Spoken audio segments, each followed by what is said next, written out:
questions. And what will happen is that I will then turn on this feature. Now, you should now see in the right side of your screen an option to say raise hand. It's like a little icon, okay? And if you hit it, you should see a hand appear above my head. Can you see that? If you want to just give that a go, just to make sure that it's working for you. Fantastic. So I can now see that I've got several people who want to ask a question, which is fantastic. Okay, so that's the option. I'm going to turn it off, obviously during the presentation, but when we get to the questions part, I'll turn it on. Now, what will then happen is I will come to you individually, because I'll know the order in which people have wanted to ask. I'll come to you individually, I will say your name, and when I say your name, that's your prompt to ask your question. Is that okay with everyone? Could you give me a clapping emoji if you're happy with that? Yay, fabulous. Right, okie doke. So, just waiting for Daniel. I don't know if Daniel's already set the camera up. We have a camera in the room. So, fantastic. Thank you, Daniel. So, what I'm going to do, I'm now going to mute everybody. Okay. And I'm going to turn off the hand raises until later on towards the end of the session. Okay, so if we can have a hand of appreciation for Mr. Tim Mitchell, please. Thank you so much. And I just wanted to, just a very quick introduction to tell you who Tim is. So Tim Mitchell is a senior technical writer who lives in the Washington, D.C. area. He's a Pennsylvania native, and Mr. Mitchell has over 20 years of diversified communications experience, including digital media production, and writing for IT projects and government contract deliverables. Mr. Mitchell's multidisciplined background allows him to understand not only how IT systems are designed and developed, but also how the finished products provide practical applications to stakeholders in various settings. In his spare time, if you have any, Tim, in his spare time, he publishes posts about the modern geek culture in his blog Titans, Terrors and Toys. And he posts 3D 180 VR videos on his YouTube channel, and his new YouTube channel is called MindEyeMedia. Okay, so if we can give it up and have a nice round of applause, Mr. Tim Mitchell, please. Thank you so much. So Tim, I'm going to move out of your way. I'll be over here. Okay. Okay, thank you, Tim. And thank you, everyone. Okay, everybody can hear me, right? Just show of emojis. Okay, we're all good? Okay, fantastic. Well, thank you for the introduction, Tim. My presentation, of course, analog media practices and immersive digital content. It sounds very tech heavy, but actually it's kind of is, kind of isn't. A little bit more about myself. Like Tim said, I am a senior senior technical writer for a government contracting company called Copper River Cyber Solutions. We serve many federal clients in the Washington, D.C. area. And I do have a master's degree from Georgetown University in communications, culture, and technology. And then before that, my bachelor's was in media studies and English. It was a dual major. That was in Pittsburgh, Duquesne University. And even though I've been doing technical writing for the majority of my career, my academic background included a lot of video production training and education. Now, this was back in like the early 90s when they were still doing analog media work with the magnetic tapes and VHS, that sort of stuff. And I was able to use what I learned with analog media for my first job, which I had with the AmeriCorps program. I used public access television to produce educational and informative content for a senior center system in Cambria County in Pennsylvania. This experience led to my first technical writing job, actually, where I was working for a government-funded project that was researching telemedicine and distance learning and how it can be provided to remote and underserved areas. This was the late 90s, and we were just starting to transfer analog media over to digital because it was easier to transmit to, as I said, underserved areas. Now, when it comes to producing video content for VR, this slide has a list of the equipment that I have so far, and I think it's a really good example of equipment that you can use to get yourself started if you want to do VR video yourselves. I use an Oculus Go to do playback of the footage that I shoot to see if it looks good in VR or not. The camera that I use is a Vuse XR. I think it's a very good camera, although there's also another one that also does VR video that's pretty affordable. It's released by Insta360. The camera is called the Evo. And for software, I use these three different software systems. Vue Studio, which you can get once you buy the camera, and use that to prepare the video for editing. And then for the actual editing, putting together the clips, I use a shareware program called the videography. I know that there are better software packages out there for editing, but because it's shareware and I'm on a tight budget, it has the best price, it's free. And then before I can put my content online, I use a program called VR 180 Creator. You have to use a program like this to put the necessary code into your video clips so that whatever online media player plays back your clips, it will recognize it as something that's VR ready. As for accessories, the ones that I use most often are a monopod, a tripod, and a battery pack, although anybody who knows videography or photography can tell you, you can probably get a lot more accessories to help you with getting video footage, including portable lighting displays or gimbals to do like tracking shots with your camera. Of the equipment that I have, I find the monopod to be the most useful because not only does it help you keep your camera steady in crowded situations, but you can also use it to extend your camera over crowds in case you can't get as close to the subject you're shooting as you want to. So you just put it on the monopod, raise the monopod, and you'll get the footage you need. Yet, in spite of all these accessories, I can't stress enough, you really should need a compatible PC, something with a graphics card that can handle virtual footage, and you will also need a lot of memory space because VR video footage does chew up a lot of memory. So get as much as you can. Now, when it comes to shooting educational content, I live in the Washington, D.C. and Baltimore Metroplex, so and that area runs along the western shore of Chesapeake Bay, so there are plenty of opportunities, at least for me, to find informative and educational content to put into VR video. These are just 4 examples of content that I've already created. Poplar Springs Animal Sanctuary, the Mexican Cultural Institute, the National Museum of the American Indian, and the museum, as the name suggests, it was a museum set up to chronicle the history of journalism in the United States and other locations around the world.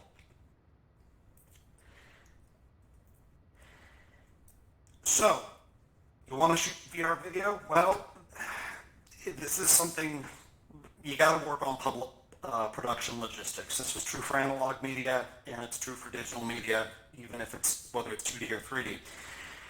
Figure out what kind of content you want to produce. Is it 180 degrees or 360 degrees? Because the consumer-grade cameras that I mentioned before, the Vuse XR right up here, and the Insta360 video, they can do both. And both 180 and 360, they can be used for virtual content, but you have to figure out what kind of content goes best with that kind of range of view. You also want to figure out if you want to do active or passive. To me, I've been mostly doing passive at this point, where you just simply play the video and you watch in your headset.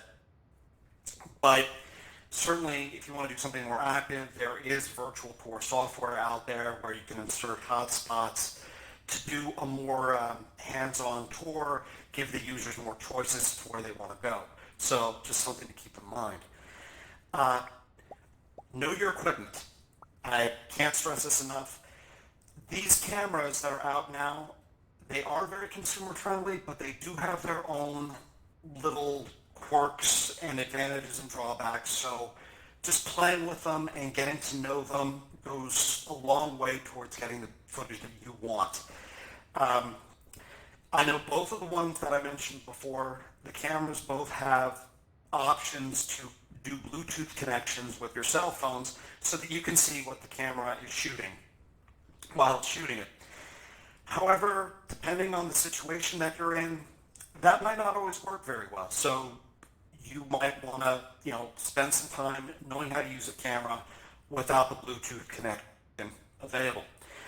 Another thing you want to do, and I strongly recommend doing, is signing up for equipment user groups on social media to see what issues other users are having and how they solve them, how they work around them. Always a plus. Of course, know your environment. If you can take a look at what you want to shoot first before shooting it, even better, know where the best angles are, where the best lighting is. If necessary, reach out and make contacts of the events, at the events or the locations where you want to get footage. They could probably give you the best details about what will be happening when you're on site so you can get that footage, or, what will be leaving soon if it's a museum and there's a display that's going to be taken down soon. Getting an inside story always helps. And of course, stay alert.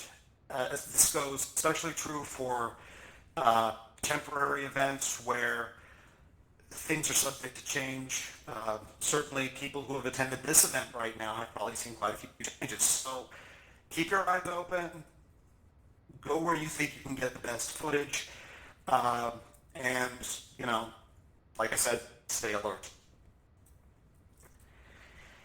When it comes to shooting and editing, also what works for analog in terms of planning also applies to digital and virtual. In this case, though, you want to think about, if you're trying to provide an immersive experience, what perspective do you want to give your user to make them feel that they're immersed in the situation? And for this, certainly finding objects that emphasize depth within a location certainly helps. That said, you want to try and keep that lighting as consistent as possible. And that's a bit of a challenge for the latest consumer-grade virtual reality cameras, because both of them, at least the ones that I've seen, they use fisheye lenses. And fisheye lenses let in a lot of light, which can be a plus and can be a negative. As you can see from the two pictures up here, this is from footage that I got while on a visit to the JF Kennedy Center. They had a winter lantern display to celebrate the Chinese New Year. And as you can see on the top, there's the zodiac symbol of the dog as one of the winter lanterns. And it came out great. Combination of blues, whites, orange, yellow, red. Came out beautifully. But then when it came time to get footage of this other Chinese mythic creature down here as a winter lantern, it was mostly light colors, and as a result, I just got a big white shape. So sometimes these things happen, but the more you can plan ahead for this, the better off you'll be. Since we're talking about VR, you should know, avoid sudden motions when possible. Sudden motions in 2D, okay, you can get away with it. Sudden motions in VR, and you've got a very nauseous viewer. Slower motions can be fine, panning, dollying shots, but please avoid shaking. And also, finally, get enough footage. I know that I've mentioned how this footage does take up a lot of memory space, but believe me, it's better to have more and use that space than to have less. You don't want to be caught short. Now, In light of all the subjects that this summit has covered so far, I'm sure some of you are wondering, why video? I mean, this environment alone is computer generated. So what would video do? What could video contribute to something like VR? Well, for starters, affordable VR cameras are here and they are ready to go. And they are a cheap, fast, and an easy way to create virtual content. It's a perfect way to capture temporary events and locations that are closing. The museum example, the journalism museum that I mentioned in the previous slide, that museum is no longer open. So I was thankful to get a few videos done there before the museum closed. One of the videos, if you go to my channel, which is listed up here, MindEyeMedia, it's the neon blue eye logo. I have a few videos up there that you can watch. One of the videos for the museum is of an exhibit they had of the Berlin Wall and something known as Checkpoint Charlie, a watchtower that was preserved and shared with the museum to sort of give attendees an idea of what it was like to live near the Berlin Wall.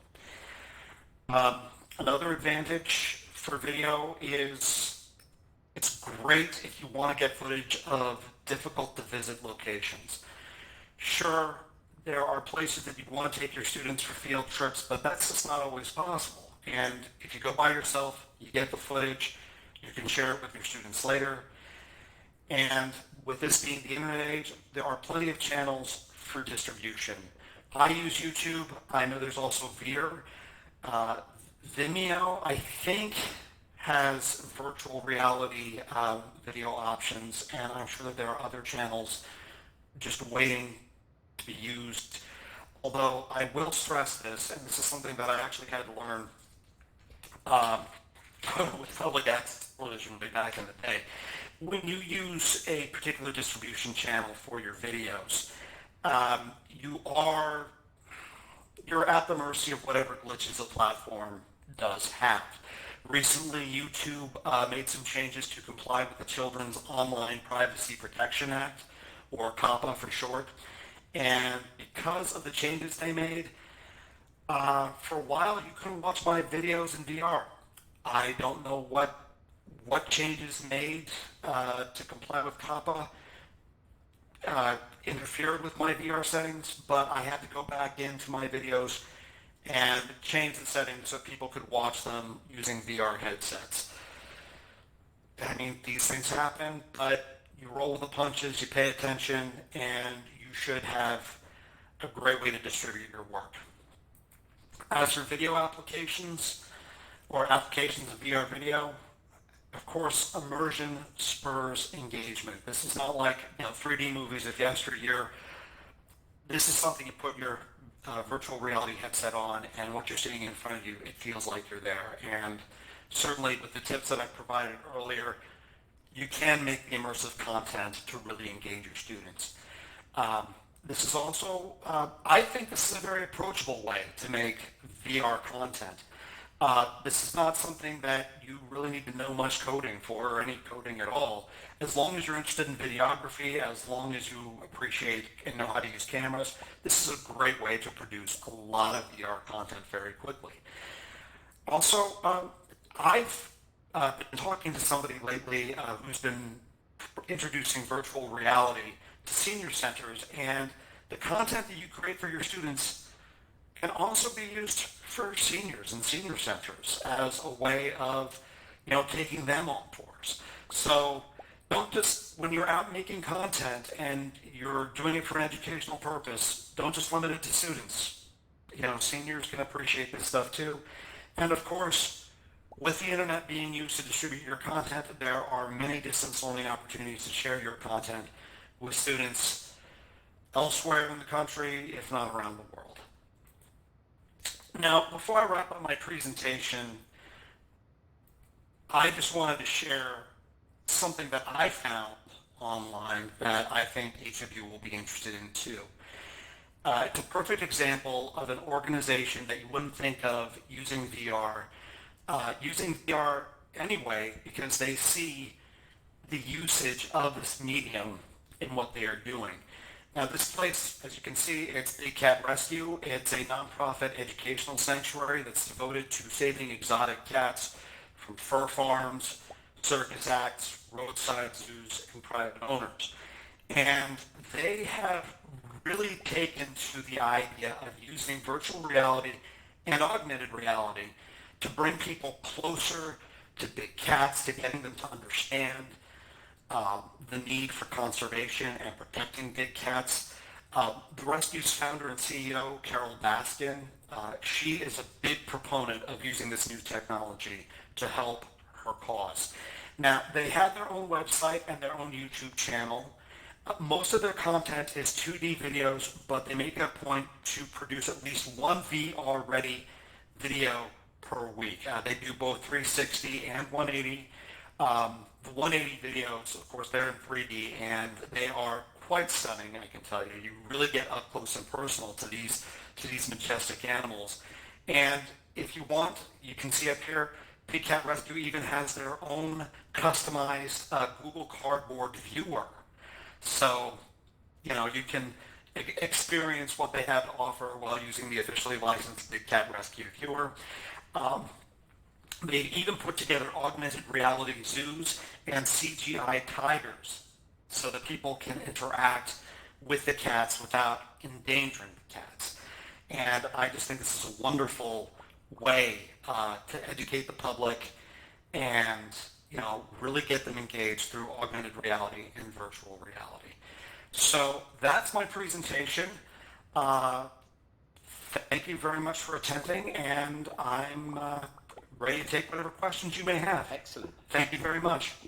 Thank you very much, Tim. Can we give Tim a round of applause, please, with our emojis? Thank you so much. That was very, very interesting.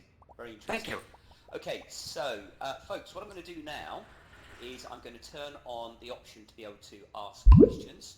So if anyone has any questions, start thinking about them, and we'll start going through that process now. Tim, I just wanted to ask you a quick question while everyone else is just thinking of something they want to ask. You were mentioning about taking 360-degree videos and putting them into VR, and how sudden movements can cause basically motion sickness within a VR environment. I mean, is that something that's a prevalent problem with 360 videos? Are you finding that that's happening quite often? Thankfully, I have not encountered them personally because the videos that I've watched online were shot by people who know to keep things very, very still. Now, that said, I have seen some footage that when it does get shaky, you do feel it. I've felt it. I've talked to other people who have experienced, nausea whenever they go into a 360 or a 180 3D video, that it causes their stomach to lurch. And, it's stuff you can get away with in 2D, you really can't do it in 3D. And, that's what VR is. So, I mean, your presentation has been really interesting because you've given a lot of practical advice and a lot of explanation as to why. Thanks. Is there guidance online where somebody could go to? So if someone's saying, I really want to get into this 360, 180-degree video making, I really want to get into this VR concept, is there guidance online where you can say, right, okay, here are the standards that you should be adopting. These are the things you need to be thinking about. Actually, I'm glad that you mentioned that because I had it in my notes and I overlooked it, unfortunately. There are plenty of videos on YouTube, actually, that if you enter virtual or VR video shooting or creation, there are plenty of channels online on YouTube. I think YouTube is where I normally go for whenever I have questions about shooting VR and tips on how to get the best shots, how to make sure that your lighting is okay, what you need to do to make sure how you shouldn't do it as well, isn't it? Yeah, well, they've got plenty of that as well. But yeah, there are plenty of places online for that. I can't think of any specific channels online, largely because when I go onto YouTube and I've got a question, I enter it, and usually several videos pop up. So it's very. I found the internet to be very helpful when looking up advice or finding demonstration videos for if you want to do something with VR video. You can get your questions answered or find examples, and you know the people are out there ready. They're ready to help. So I've been very surprised and very thankful about that.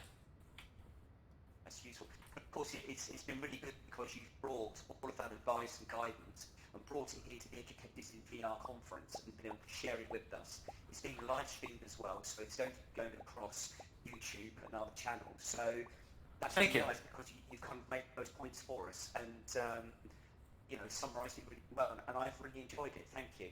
Well, thank you for having me. I'm just, I've, I watch a lot of videos and read a lot of articles about virtual reality, and because I'm a videography junkie, I'm glad to see that video does have its place in this new medium.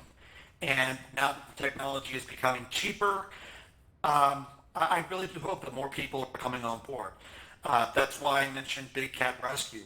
Obviously, they've figured out that this is a great way to use 3D immersive media to get their message out there to the public and get them more involved. And the fact that they're continuing to use it, that this wasn't just like, oh well, it's a fad, get rid of it. No, they're totally on board with it. And I'm sure other conservation groups will probably get on board with it too. And there's no reason why. You've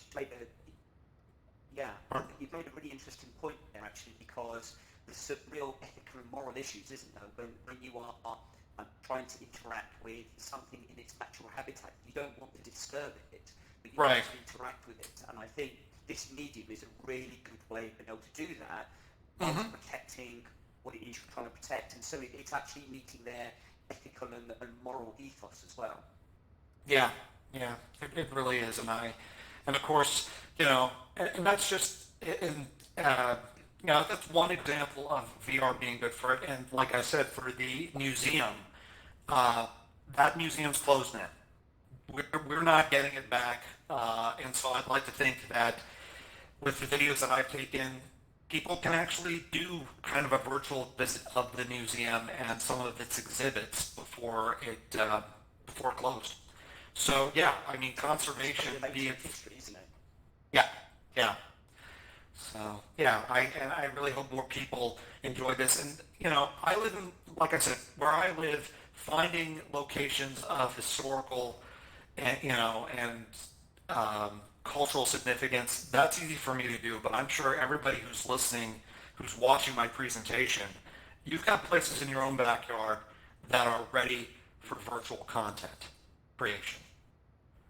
No, that's an excellent point.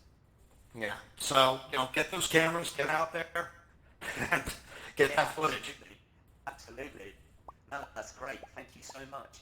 Well, thank you. Well, I'm going to shut up now because I think everyone else needs to have an opportunity to ask a question. Would anybody like to ask a question before we finish the session?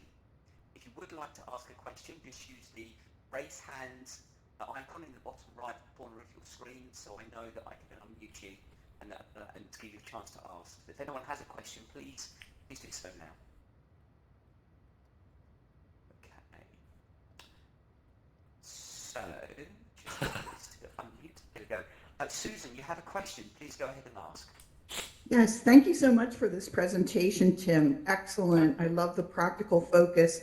And on that note, I wondered if you had any advice for filming in dangerous situations. I'd like to get some inner city disadvantaged area footage, but I had the opportunity to do that, but I feel uncomfortable even going out of my car. I mean, is this something you can do like in your car and you roll down the window, or?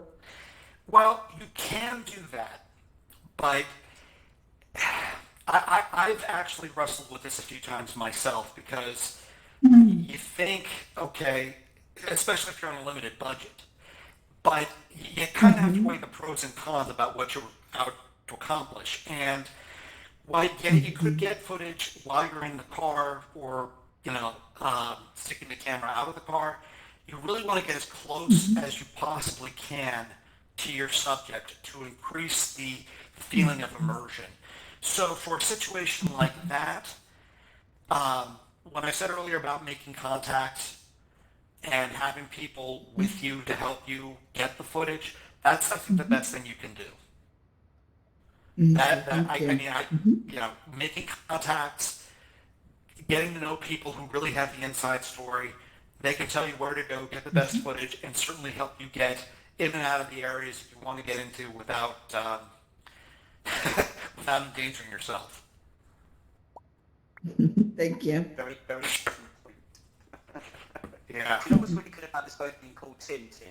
It's that I don't know when someone's congratulating because which Tim they're congratulating. I mean, that's really cool, right? Yeah, well, too many Tims. Yeah. I have this problem at work too, It's like too many Susans. I have that problem too. I'm sorry, which one are you talking about? Okay.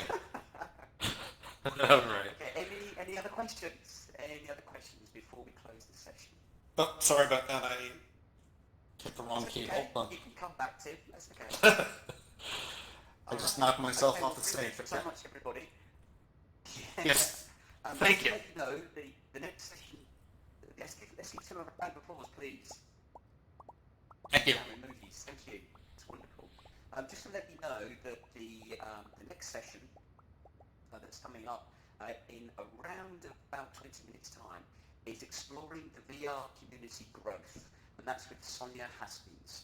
So if that's something you'd like to attend, please go to your events channel and find that and be ready to enter that session in around about 20 minutes' time. Other than that, thank you so much. Thank you very much, Tim. It was a very enjoyable session, and we hope that you've enjoyed it too. Thanks, everybody. Bye.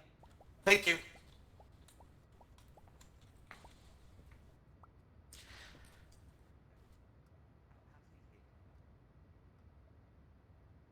Hold on. How do I turn off the megaphone?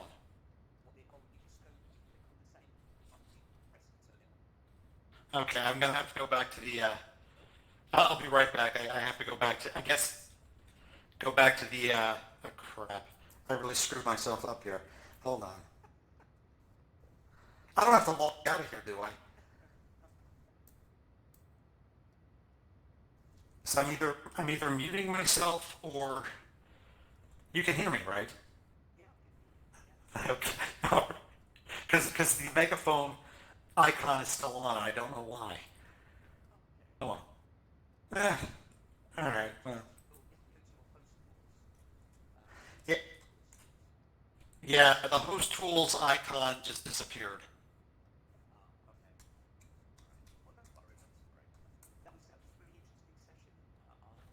Well, thank you.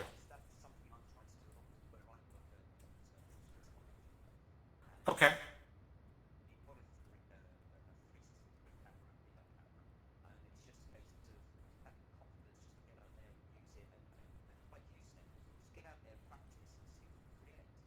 Mm-hmm. Yeah, it can be intimidating. I mean, there have been more than one time. There's been more than one time for me where, I had the camera and it's like, well, I really would like to go to this event, but I don't want to, I don't want to break the camera. And it's like, well, you have to be careful. You have to treat the equipment with respect. But really, as long as you're careful and you're aware of your surroundings, you should be able to get the footage you need. But then again, as the one person said, there are some very dangerous situations